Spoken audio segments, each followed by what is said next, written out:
hello everybody. Lovely to see you.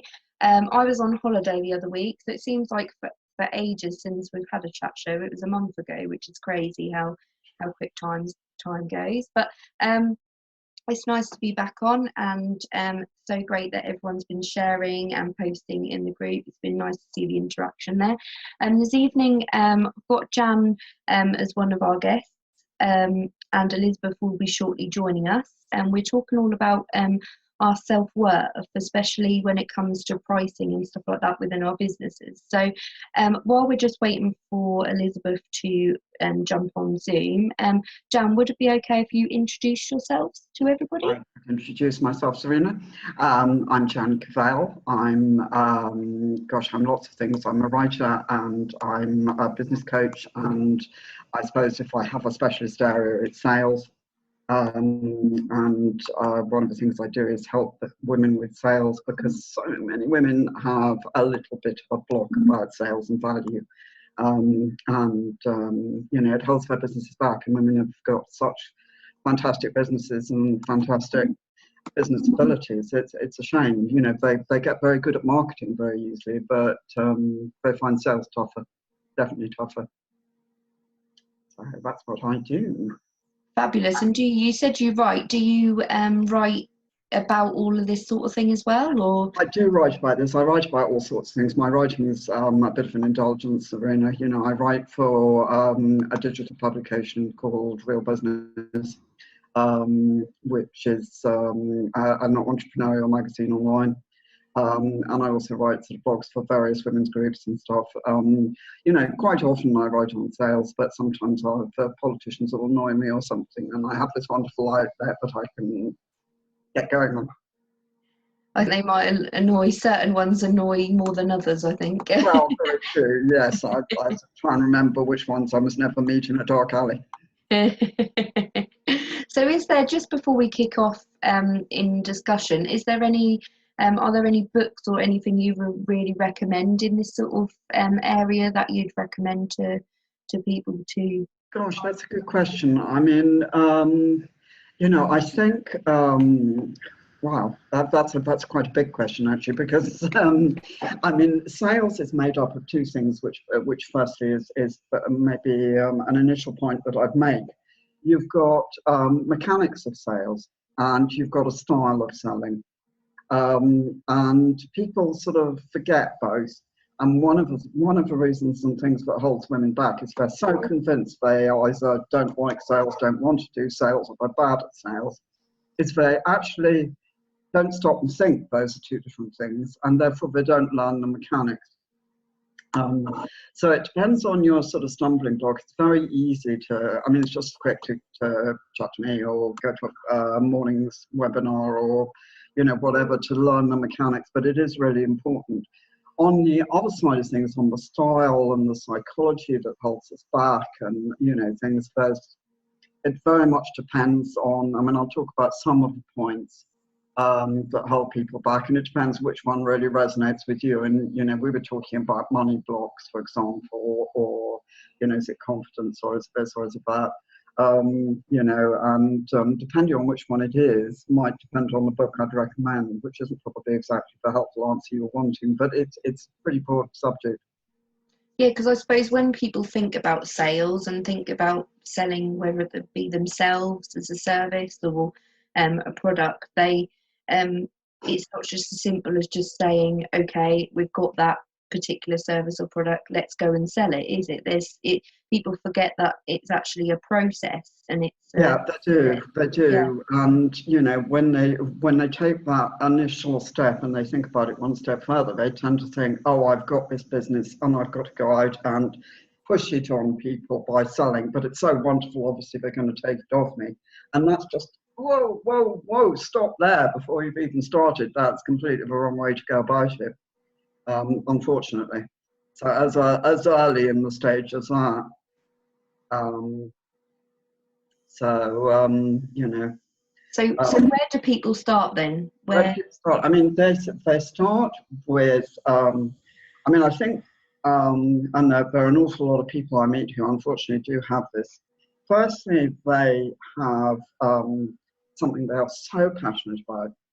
and they are convinced it's wonderful, and they haven't done their market research to see if actually anybody wants it.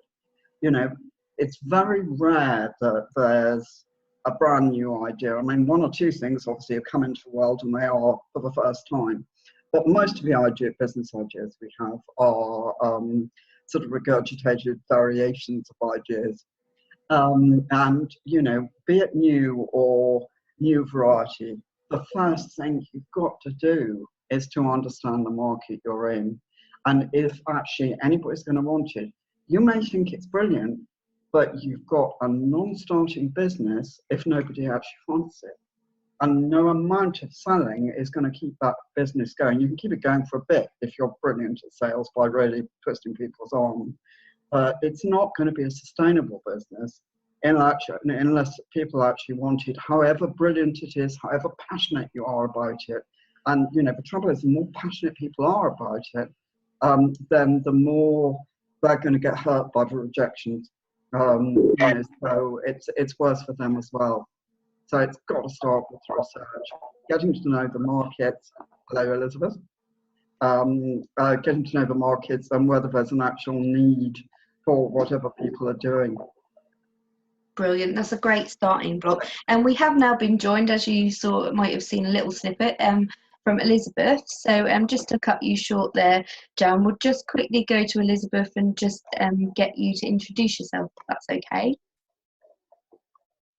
Hi, thank you so much for your patience. I'm sorry about the confusion. Time converters are not quite what I was hoping they would be. So, my name is Elizabeth Brown. I am a personal development consultant / coach. And what I do is I help business owners really just become the person they need to be to have the business and the life that they want to have. So I'm really excited to be here and talk to you guys today. Thank you so much for being here. And what time is it and where are you at the moment? I'm in Colorado in the United States, and it is 1 p.m. Ah, okay. Just after lunch then. We're ready for bed here in the UK. Well, I am anyway. I'm hoping to bed. So we were then talking, Elizabeth, about pricing and sort of where to start in terms of actually selling and how to kind of start off. And Jan was then saying about doing your market research and then obviously making sure that there is a market there for that product or service before obviously actually you might think it's an amazing idea, but then ultimately that, you know, it might sort of fall short if, you know, it's not tested and there isn't a market there for it. So have you got anything to add on that you can think of?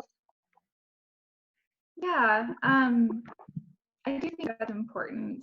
One of the things that I've noticed in kind of the coaching industry is that there seems to be this big push for just, you know, follow your passion and just go do your thing and you'll find your market. And it's like, yeah, up to a point, but at the same time, it's good to know, you know, what's actually needed, what's necessary, and then what what that market can handle. Like what your ideal client, what the person you want to work with can actually afford, you know, to invest in your services, and then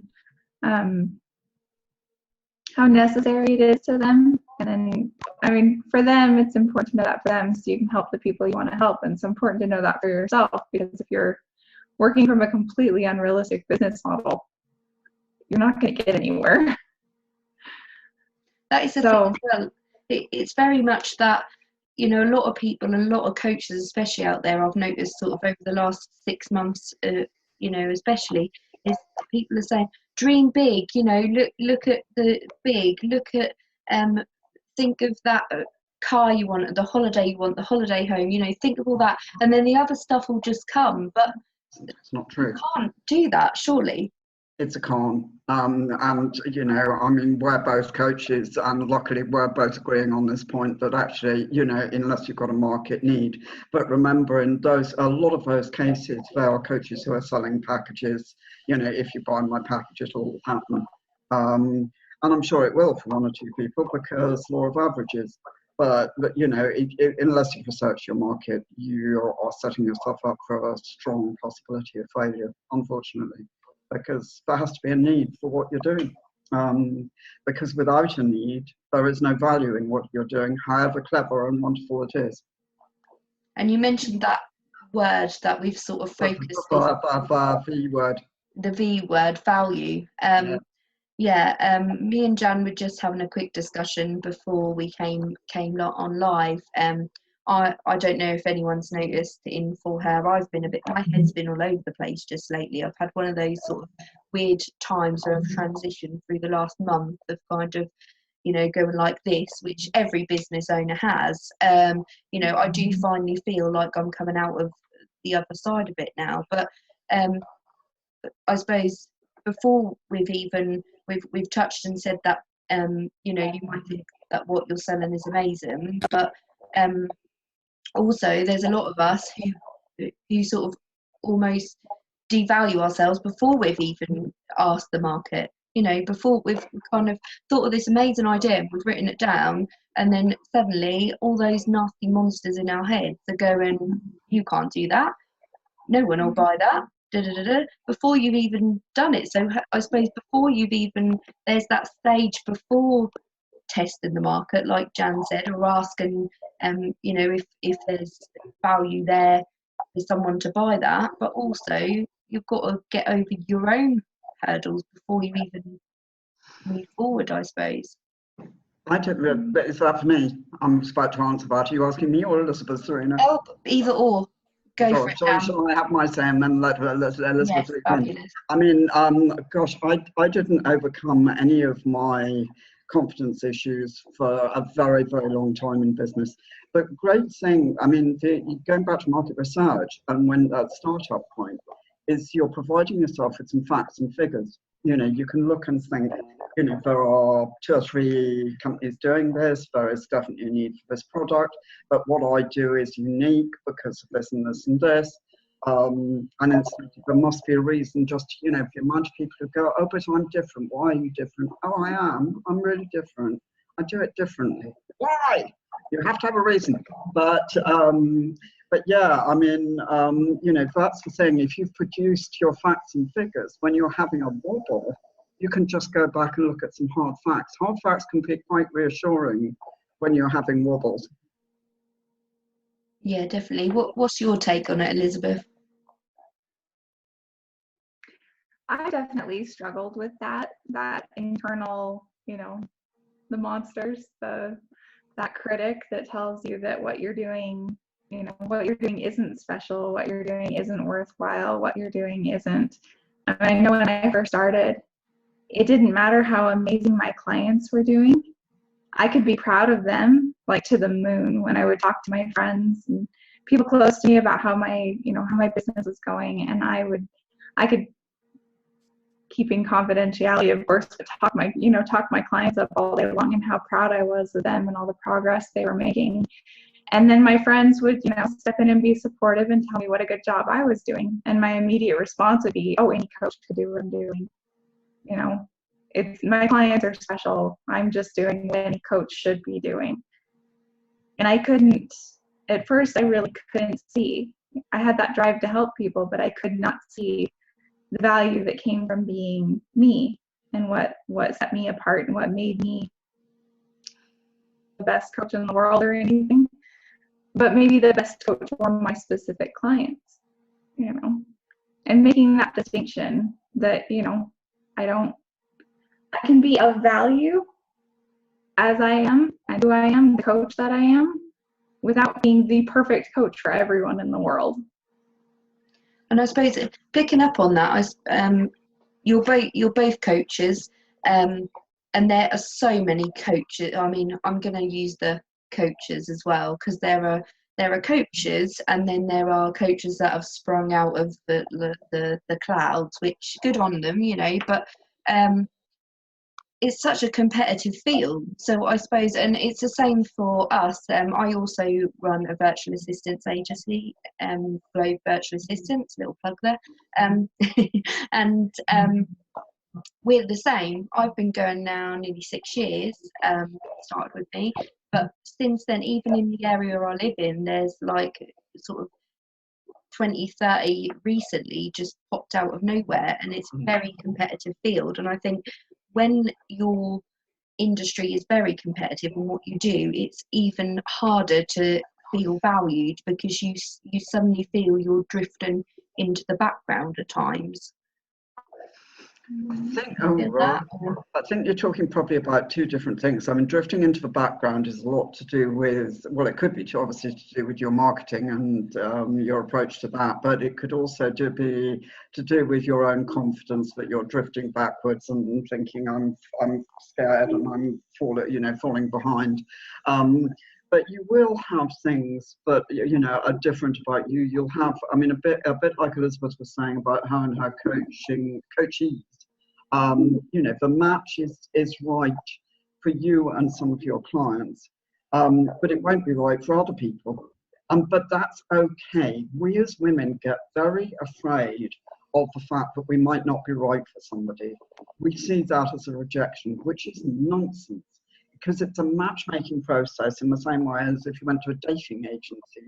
When you're selling, you are looking for the right client you can do a good job for, which is good for them and good for you. And the wrong client isn't going to deliver that for either of you, so you don't want it. And that's not a rejection, that's a sensible decision on both sides. Fabulous. Anything to add there, Elizabeth? Oh, I agree 100%. There's that fear that we walk around with, that if we're not perfect, then we're not good enough for anybody or any reason ever. And the idea that it's okay to pick and choose our clients, and it's okay for our clients and potential clients to not be a good fit for us, and that doesn't diminish our value in any way, shape, or form. It just means we're not a good fit. We carry that through our lives in 1,000 ways. We carry it to our hourly jobs, and we carry it to our personal relationships. We carry it to our friendships and our family relationships. And I was reading somewhere that if a woman doesn't feel that she's 100% qualified for a job based on the job posting, she won't apply, because she feels like she can't do it. Wow. But men are comfortable applying if they meet 70% of the requirements in the job posting. And it just shows a different mindset that, I've got most of it, I can get the rest of the way there. That's not a big deal, versus I'm not perfect, so I can't even try. And it takes a lot of personal work to get to the point where you feel like you can do that, and then to recognize your value and feel comfortable stepping up and communicating it to other people. Getting past that I'm bragging, or I'm arrogant, or I'm full of it, or whatever, to feel like it's okay to talk about what makes me special. It's okay to be excited about what I have to offer, as opposed to begging. That's so scary though, because then I think of it in terms of how many opportunities have us women lost, or put aside, or not gone for our dreams, or something we wanted, because of that self-limiting belief. Is just really scary. They're quite shocking sort of statistics to hear. It is, and it also plays into the selling too. I mean, it's much more important for us as women to know our facts than when we're selling than it is for men, because we react like that. We only feel secure, and the moment we feel we're bluffing in a sales situation, it sort of puts us off. We feel we're conning and we're not very nice, and it's a horrid thing to do. So it's much more important actually to know your stuff when you're selling, and that can be about your products, about your client, about the markets, the whole caboodle, and get used to the idea of saying it's okay. But it's okay to say I don't know, but that's not a failure. But be secure enough to say that. But trying to bluff is just a no-no for a woman, whereas a lot of men can. So about 70% of men can get away with it when they're selling. And I suppose as well, the price element of this is that I was at a networking event recently, speaking at the event, and one lady I was chatting to about her services that she provides, and I said, well, okay, in that negative situation with that client that she was having, what was your reaction? She said, I just reduced my price, I gave a discount. So that is the thing with us women, that's kind of that first thing we try to do, rather than say, no, we are worth that, we've put in that time, that effort, you know, we've jumped over hurdles for that person, which is what we normally do. It's always the ones that, I always say, it's the ones that we put most effort in and most, you know, we jump over through hoops for people, they're the ones who end up paying half their bill, and that's always. we're so eager to please them, aren't we? That's the thing. Yeah. But it isn't actually, you see, the way you've just said that is one of the actual traps, because women see it as a personal rejection. And it's not actually about you as a woman. I mean, particularly if you're selling to a bloke, but even to a busy woman, you know, she's not seeing you as, do I like this person? Do I think this is a good person, a bad person, a funny person, you know, whatever. She is saying a business proposition, and it will be a business decision. But we go, you know, we hear a no, and we go, oh my God, I'm no good. You know, which is not, and it's not about us. Your business may not be any good. You may have put together a proposition which is no good, or they may just be the wrong person for you. But one thing it's not is that you're no good. Anything to add there, Elizabeth? This is actually kind of a specialty point for me. So I was working with a client who, she was in social media. She offers social media management, and she had a client that was walking all over her, that was demanding her time and energy at all hours, that was going way over budget, that didn't like to pay her bill, argued over every little thing, just made interactions a nightmare. And when I got talking with my client about it, we were talking about why she felt the need to please this client of hers, why she felt the need to fix it and to make it better, and why she was constantly taking personal responsibility for the way that this relationship was working. And I thought it was interesting because she kept referring to this client as challenging. And I stopped her. I said, are you sure she's challenging? Are you sure that's the right adjective for this person? She thought about it for a second. She was like, no, she's just a, sorry, I'm not going to swear, but she did. And what it came down to was my client's need to earn approval. Yeah. And that constant need to earn that approval was putting her in a position where she was working for people who were not willing or able to give her that approval. She was constantly chasing clients that would reinforce that belief that she wasn't good enough. So those clients that want us to jump through hoops and want us to do all that extra work for them and don't appreciate what we do, they're exactly the wrong clients, because they're going to reinforce every awful thing we believe about ourselves. They're not capable of being pleased. They're not willing to be pleased. We're giving our best effort and they're not willing to meet us there. They're not a good person for us. She ended up firing the client. She was so happy. Her team actually just jumped for joy. It was perfect. And now she can focus on getting clients that do appreciate what she has to offer, that will work with her and be profitable for her business, that she can be good for. It's a much better way of setting things up, but it can be a really difficult point to get to, because you have to be willing to say no and willing to set boundaries for how other people will treat you. And it can be a scary That's very true, but it can also be the case that we can create clients like that by being too far the other way, because, you know, it's a sort of natural thing that if you whenever you're chatting to a client, you go, oh look, I've got this and I can give you this, and how about this free idea? I mean, women give away so much creative stuff. You know, well, if a client thinks, well, I'm going to get all this for nothing, you know, I mean, most people weren't born yesterday, they're going to take it. You know, and they're going to get used to it. And then if all of a sudden, way down the line, you put brakes on and say, actually, I'm not giving you any more, they're going to go, well, why not? You know? And then you've got an angst situation. It's much better to start off for how you are going to go on. Definitely. Don't give away too much. The only time you give away something is when you've reserved it all for a negotiation at the end at price point. Yeah. Yeah, I totally agree. I've had so many times throughout listening to Elizabeth there, so many times where I'm that classic, I am a people pleaser, which I think a lot of women are, but also I put people on pedestals. So I Yeah. kind of think, oh, they're more important than me, or they've been in business a lot longer than me. So I automatically, before I'm then limiting myself, because I'm thinking, well, why would they want to work with me? Because I've not been in business as long, or I'm not as successful, and then you kind of you're just setting yourself up for failure, aren't you? And then you're Yeah. also, from the Yeah, whole you're right. value thing, you're then setting yourself to give lower prices and stuff like that because you don't feel worthy of that person you've put on the pedestal. I think so. We've talked about doing market research. So that would be, because we said that the sales process is a process and not just going out and selling. So we've said about market research, and then presumably from our conversation, the next step is determining our ideal customer and who's right for us. Is that I right? mean, that may be at the beginning. That's quite hard to do. In fairness, you may have to take a bit of potluck because there are all these whiz bang marketing stuff, which means you can feed in 500 of your customers and it'll spit out the profile of your ideal one.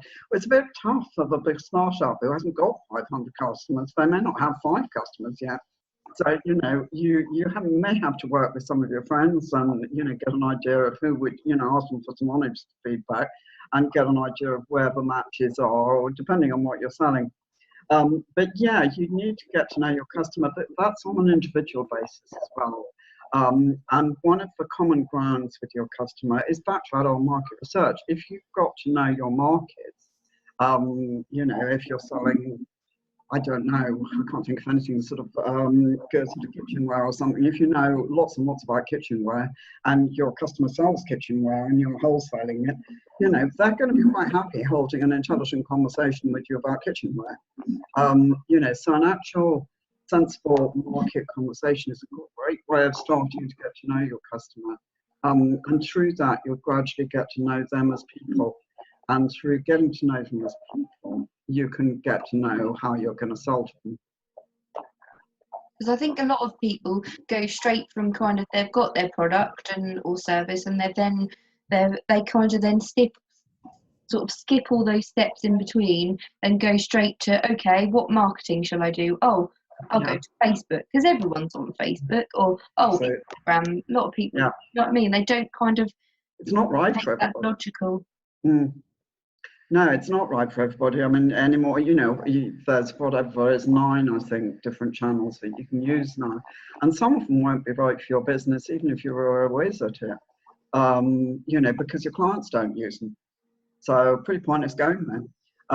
But yeah, I mean, marketing's a way to get the message out there, obviously. But, I was more meaning on an individual basis. It very much depends on your product as to how much emphasis you're going to put on marketing. But and it's terribly important. However, so is selling, and women are a little bit prone to copying out because they hate the idea of selling and putting all their energy into marketing, which sounds much nicer to do, and it's quite creative, and they like a little bit of this, and they love playing with Instagram and one thing and another, whereas selling is going to be a horrid, unpleasant thing that men do, so they hope that it will never have to happen, and they're going to be so clever at marketing, they're going to sell whatever they do off the shelf.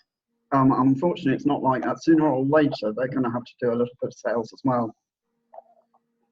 Yeah, definitely. I think that is a scary thing for any women, because they kind of think, oh, I'll just sit behind a computer screen and do the marketing from a distance and hope that it doesn't, a lot of women I meet are absolutely terrified of speaking to people, terrified of, going live like this, or being in a room speaking, or up on stage speaking. So, but that is obviously part of the parcel of selling.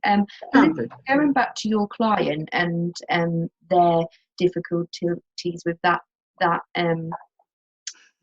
their client, just thinking sort of anyone who's watching that might be having the same situation, what did they then do to kind of reassess their ideal client, to kind of reevaluate at that point? Was there any tips that they or any specific things they did to kind of get back on track? Or I think you're talking to Elizabeth there, aren't you? Yes, I am. Yeah. Yeah, sorry.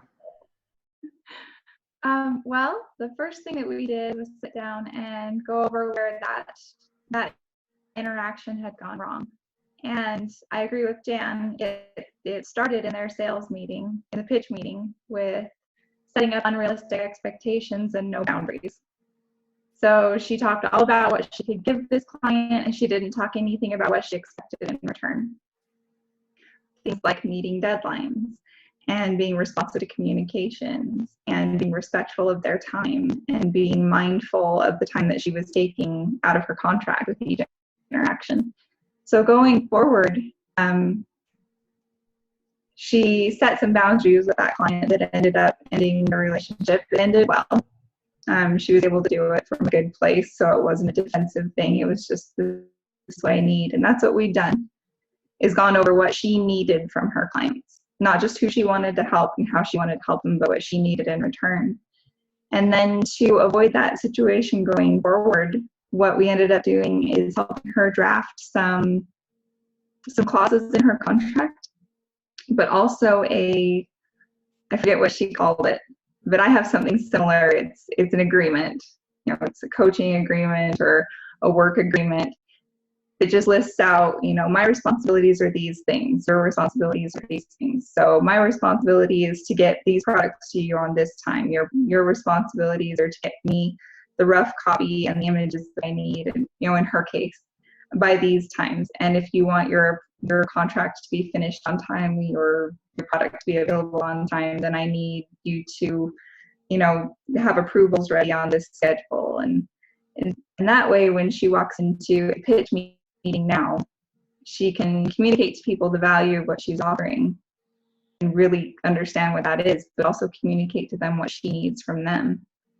And by that process, because her product is a little broader than what we offer, marketing, everybody needs it.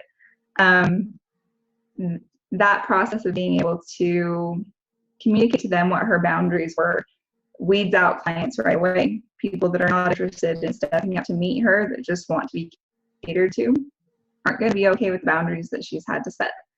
And that way, first meeting, she can get it out of the way if they're going to be a good fit or not. And she was just amazed at how much stress it took off of her and off of her team to be able to say those things, to be able to say, this is what I need from you. Well, I suppose it sort of sets people on the same page, doesn't it? Having that clear written, we have a clear contract in place. And I find because a lot of clients come to us as virtual assistants and say that once they hand over the work, they expect, in the first meeting, they'll expect that we'll just do it for them and they'll not have to worry about it, which never really happens. It's always a two-way relationship with a client and your business. And I think by having those, that's a really good idea, having those specific, key deadlines for both of you, not just because we have that a lot where clients will come back to us and say, where's that? And we'll say, well, we emailed you 3 days ago asking you for this, but we couldn't physically do it because we don't have the thing that we need from you. So I think that's a really good idea, actually. I think that will help a lot of people. Thank you. Did you have anything to add? I interrupted there. I'm so sorry. Well, me or Yes. Elizabeth? Both of you. I didn't think Elizabeth had finished. I wasn't sure. Have you finished, Elizabeth? I interrupted you slightly. Sorry. I told you I could talk. I can do the same thing for way too long when you get me on the right topic. I think there's so many different directions this could go. My brain's trying to do all of them at once. But you're absolutely right.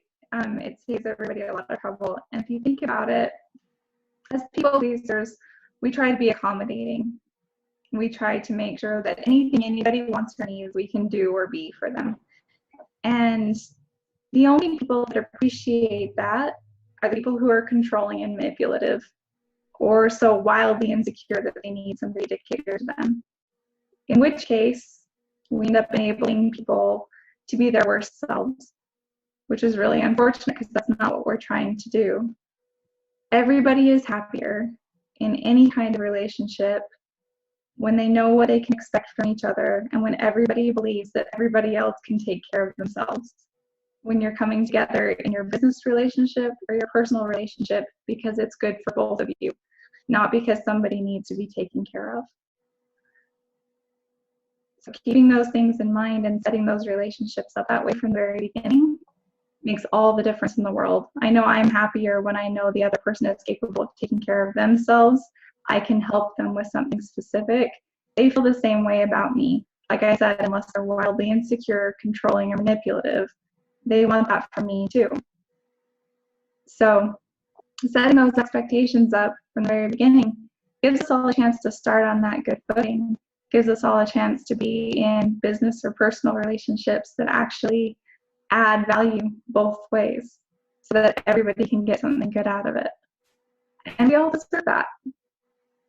I'm literally hooked on every word that you've said there because I'm sort of blown away at the moment. Thank you. It's just, yeah, it's a weird way of looking at things, isn't it? But actually, you're 100% right. Literally, I think as women especially, and some men are like it as well, but you kind of, that nurturing part of us kind of wants to look after people, and so you feel that by helping people you've got to look after them. But you're totally right. I've never really heard it said like that before, whereas if you know that your client can deal with their stuff and look after themselves, you're not then going to be worrying about taking care of them.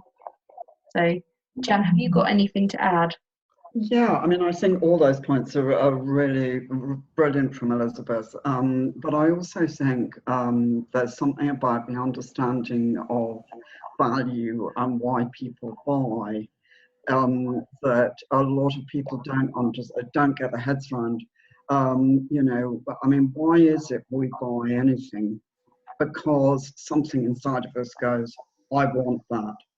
It may be a bar of chocolate or whatever, but we go see it and we want, I want it. I want that bar of chocolate.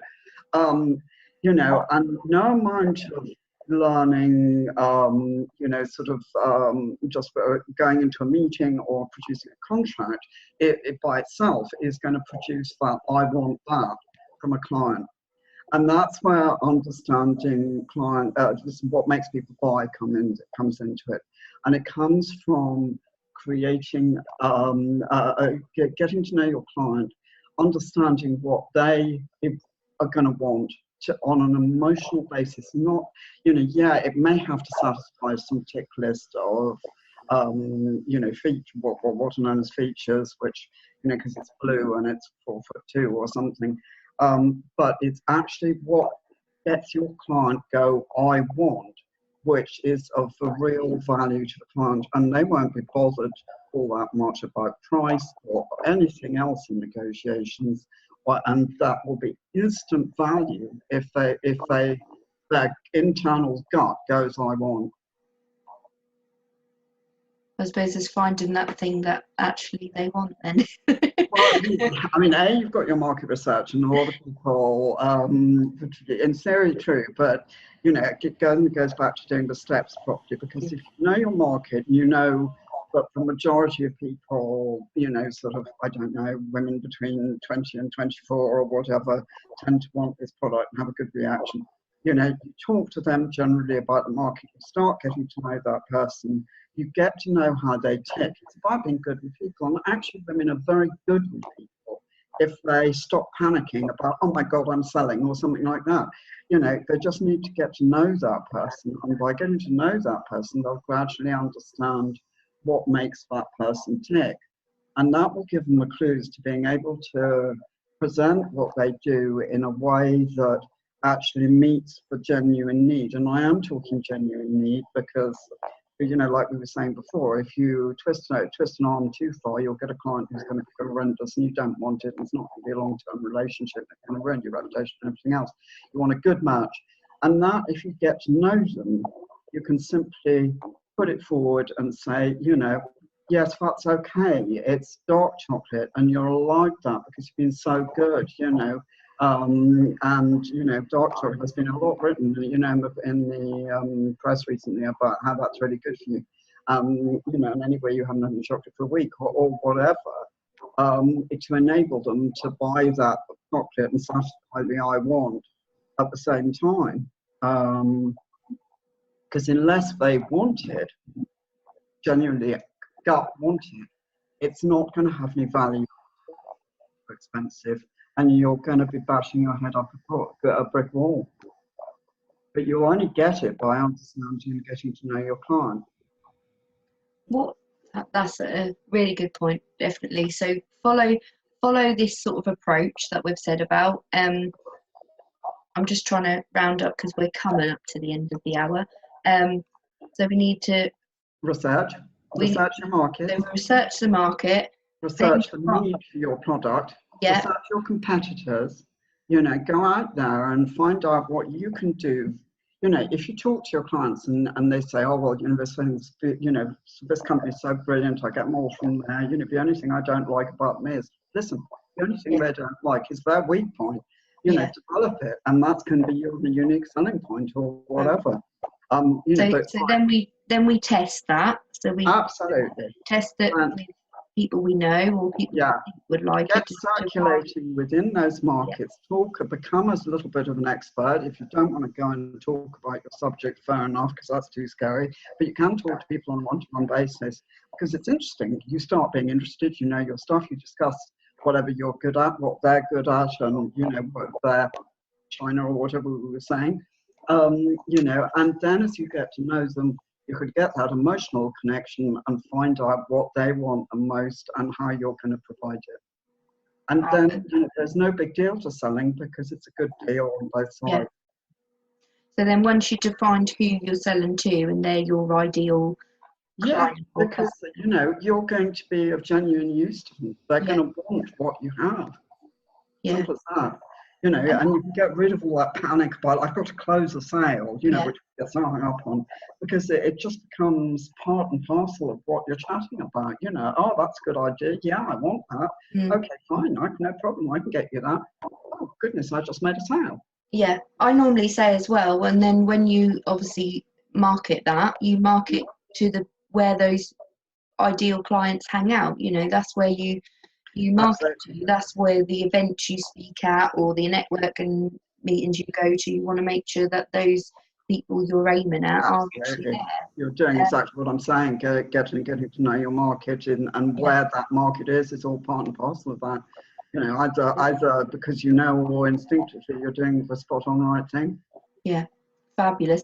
To round up, I just wanted to lately, and I know it's different for different industries, but we've sort of talked about personal relationships as well as business, but to keep it on the business side but bring in the whole personal element, what do you both think about using personal stories and personal experiences and being very personable with your audience when you're marketing and selling? Is that a yes or a no?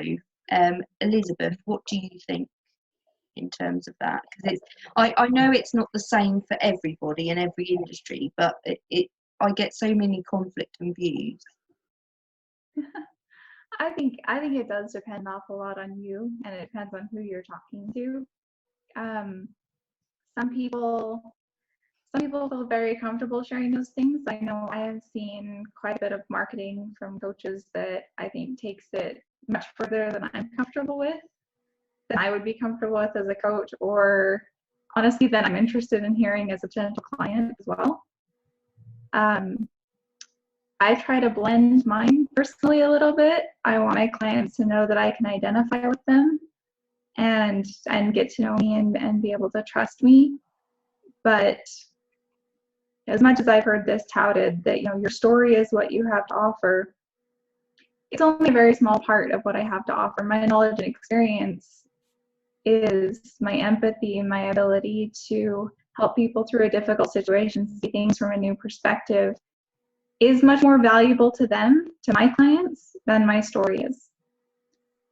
Because as much as I may have in common with them in some ways, in other ways our lives are so wildly different that it's not my story isn't going to help them. So I think it comes back to what Jan was saying about understanding your ideal client and understanding how they perceive value and how they are comfortable forming connections, and then coming back to yourself and understanding, what you're comfortable with, where you feel that you can do the most good, and how you feel you can do the most good, so that you're coming at it with confidence and from a place where you feel comfortable communicating that way. Because if you're trying to force yourself into something that doesn't work for you, it's not going to work for your client either. So finding that balance between those two things, what you feel comfortable offering and how they feel comfortable communicating, I think is the important thing. Some people it's going to be extremely personal, and other people it's going to be much, much less personal. I think it's a little bit of self-exploration and getting to know your clients and trial and error, really. I'd agree that it does depend to some extent on the client and you and everything else. I think there's a couple of other things. I think your story actually has become such an important part of marketing.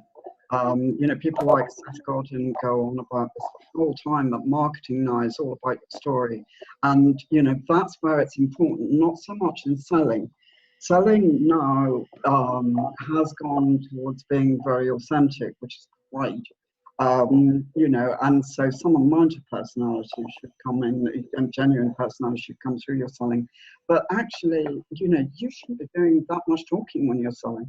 It's down to the client, to your client, customer, whatever.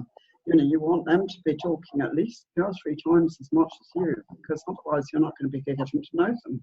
If you don't get to know them, you won't sell them successfully. So, one of the things is to talk a hell of a lot less than they do. So there's not so much for time for stories anyway, or there shouldn't be.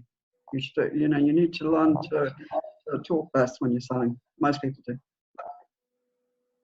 Yeah, because I think in marketing and selling, a lot of people think the emphasis is on just telling everyone everything and not holding back. And those sort of awkward silences, or if their social media pages are quieter and that kind of thing, they sort of all the world's gone to pot, that kind of thing. But I think there's a lot to be said about actually listening.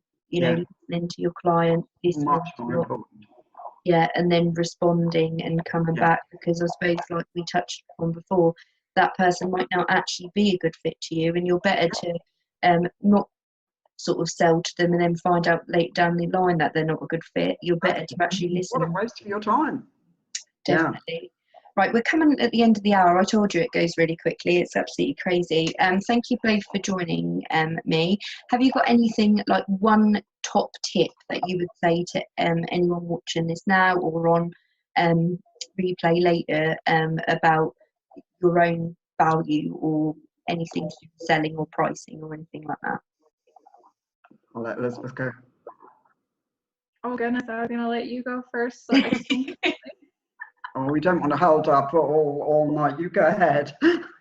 Poor Serena will never get off here at that rate. One thing to people about value. I held a workshop recently, and my co-host was my best friend. He's the single best salesperson I've ever met, and he can have people walk in and have them be actively antagonistic. He works in car sales, so people walk in expecting him to be a horrible human being. So he's, starting off from a deficit.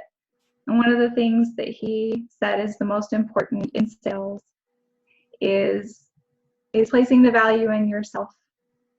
You need to understand what you have to offer, you personally, not just your product, but you personally, and you need to be able to communicate that to other people. You need to be able to believe in that 100%, so that when you tell them how you're going to take care of them and what commitments you're going to be making to them, and what kind of person you're going to show up as in those interactions with them and doing business with them, that they feel confident in that, because they want to work with you.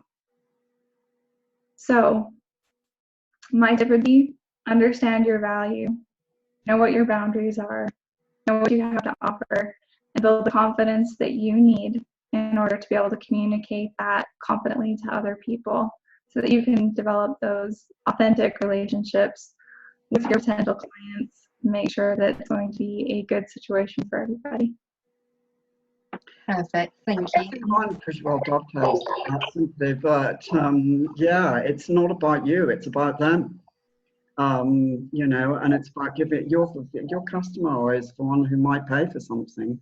You know, it's got to be all about them, not you, and offering them something that is of value to them, not of value to them. Get it? Perfect. That's amazing. Thank you so much for joining us this evening. I will just quickly say that our next show is on the 13th of August. Wow, I can't believe it's August already this year. And we have Angie, Giles, and Emma joining us. They were on a few months back, and they've come on again because we have so much more. As we have tonight, we could do another show now. There's so much we could talk about. But Angie and Emma are going to join us to talk about the power of headspace and reflection and meditation on our positive mindset. So that will be on the 13th of August at 8 o'clock Greenwich Mean Time.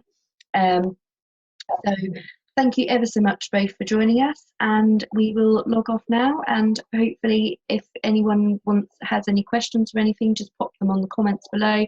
Tag Elizabeth or Jan in there, and we'll answer any queries that you have, and feel free to continue the conversation on the Facebook group. So good night, God bless, and thank you again both. Take care. Good night and good afternoon, Elizabeth. Take care. Bye bye.